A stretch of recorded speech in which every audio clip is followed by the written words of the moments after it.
My dear student, brain booster চ্যানেলে তোমাদের সকলকে আবার একবার স্বাগত জানাই। আজকের নবম শ্রেণীর ছাত্রছাত্রীদের ইতিহাসের যাতে দ্বিতীয় ইউনিট টেস্ট পরীক্ষায় সহজে প্রিপারেশনটা সারতে পারে তার উদ্দেশ্যেই আজকে ভিডিও করতে বসেছি। বলতে বলতেই দ্বিতীয় ইউনিট টেস্ট প্রায় আসন্ন, কাছাকাছি এসে পড়েছে। ছাত্রছাত্রীদের মধ্যে একটা দুশ্চিন্তা বা আশা বাঁধছে যে দ্বিতীয় ইউনিট টেস্ট কি করে ভালো রেজাল্ট করা যায়। এই দ্বিতীয় ইউনিট টেস্টে খুব কম সময়ের মধ্যে ভালো রেজাল্ট করার একটা সহজ সোপান, সেটি আমি তোমাদের সাহায্য করে চলেছি। দ্বিতীয় ইউনিট টেস্টে ইতিহাসে পঞ্চম অধ্যায়টি খুবই গুরুত্বপূর্ণ নবম শ্রেণীর ছাত্রছাত্রীদের কাছে। এই পঞ্চম অধ্যায়ে ইতিহাসে বেশ কিছু 2 নম্বর, 4 নম্বর এবং এখান থেকে বড় একটি 8 নম্বর প্রশ্ন আসার সম্ভাবনা আছে। তাই এই পঞ্চম অধ্যায়টি যাতে সহজেই এবং খুব গুরুত্বপূর্ণ সহকারে তোমরা শেষ করতে পারো।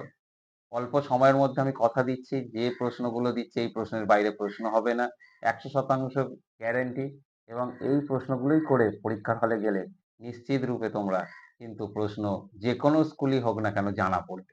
তাই আজকের নবম শ্রেণীর ছাত্রছাত্রী যারা ইতিহাস নিয়ে দুশ্চিন্তা আছে তাদের দুশ্চিন্তা মুক্তির জন্য আমি কিন্তু এই পঞ্চম অধ্যায়ে একটা সাজেশন ভিত্তিক প্রশ্ন তোমাদের কাছে তুলে ধরছি। নবম শ্রেণীর ছাত্রছাত্রীদের দুশ্চিন্তার অবসানের জন্য 2 নম্বরের যে প্রশ্নের সম্ভাব্য তালিকা তৈরি করেছি, যে প্রশ্নগুলি থেকে এবারে 2 নম্বর প্রশ্ন আসছে নিশ্চিত রূপে, সেই 2 নম্বর প্রশ্নের প্রথম যেটি সেটি হলো জারতন্ত্র কি, রাশিয়ার আধুনিক জনক কাকে কেন বলা হয়, কুলাক কি, রুশীকরণ নীতি কি, নার্দনিক আন্দোলন কি, জাতিসংঘ গঠনের উদ্দেশ্য কি, কালো বৃহস্পতিবার কি, হেরেনফোক তত্ত্ব এটি খুব গুরুত্বপূর্ণ, এটি ভালো করে মন দিয়ে দেখে যেতে হবে হেরেনফোক তত্ত্ব কি, আর হুভার মনিটরিং। আর আরেকটি যেটা রেখেছি সেটা হচ্ছে বেস্ট লিটোভস্কের সন্ধি কবে কাদের মধ্যে হয়েছে। এই কটি 2 নম্বর প্রশ্ন করে তোমরা কিন্তু পরীক্ষা হলে তোমাদের যেতে হবে। আশা করছি এই 2 নম্বর প্রশ্ন যে কটি বললাম, এই 2 নম্বর প্রশ্নের এই কটির মধ্যে থেকে যে স্কুলেই পরীক্ষা নিক না কেন এই 2 নম্বর প্রশ্ন এখান থেকেই পড়বে। তোমরা এইগুলো ভালো করে দেখে যাও, নিশ্চিত সাফল্য পাবে।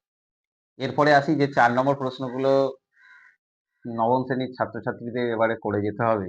এই 4 নম্বর প্রশ্নের সম্ভাব্য তালিকাটি এবার আমি দিচ্ছি।